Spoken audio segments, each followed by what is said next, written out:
फिर भी प्रभु तुम पर कृपा दिखाना चाहता है। धन्य वे जो उसका भरोसा करते हैं।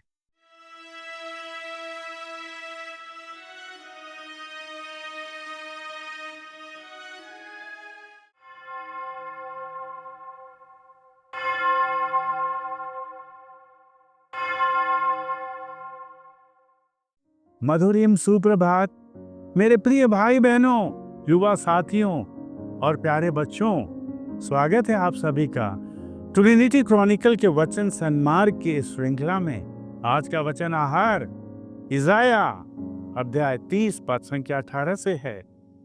इस वचन की पृष्ठभूमि यह है कि इज़राइल के लोग परमेश्वर की योजना की जगह मिस्र जैसे सांसारिक सहारों पर भरोसा कर रहे हैं, लेकिन ईश्वर उन्हें प्रेम पूर्वक वापस बुलाते हैं।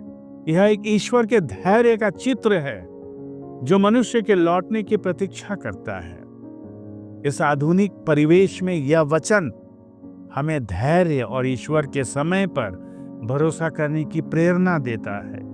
हम अक्सर अपनी समस्याओं के तुरंत समाधान चाहते हैं, विशेष करके आज की इस डिजिटल दुनिया में, लेकिन ईश्वर हमें याद दिलाते हैं। क्या याद दिलाते हैं? उनकी योजनाएं हमारे भले के लिए होती हैं और उनके समय में वह अनुग्रह और दया दिखाएंगे। सुसमाचार में रोमियो के अध्याय से अध्याय 8 पद संख्या 28 इसी विश्वास को दोहराता है।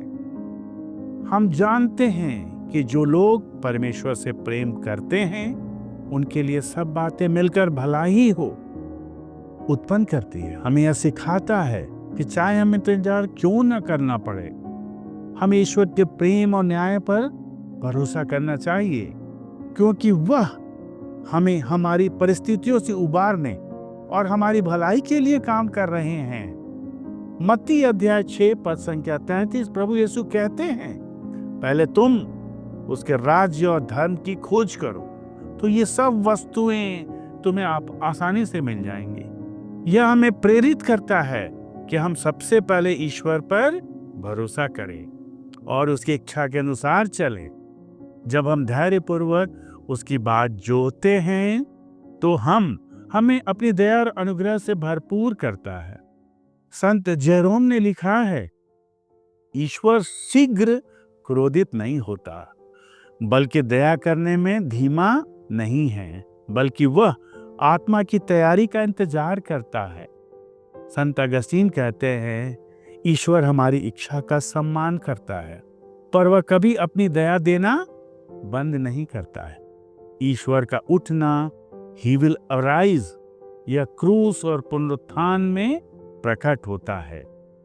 संत थॉमस एक्विनास बताते हैं कि ईश्वर का इंतजार करना उसकी इच्छा और समय की परिपक्वता का चिन्ह है।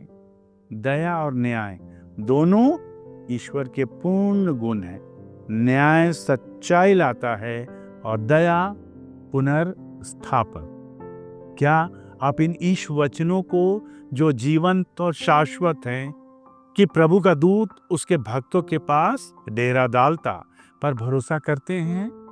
आइए कुछ पल आज हम इन वचनों पर चिंतन करें, अपने दैनिक जीवन में इसे आत्मसात करने का प्रयास करें।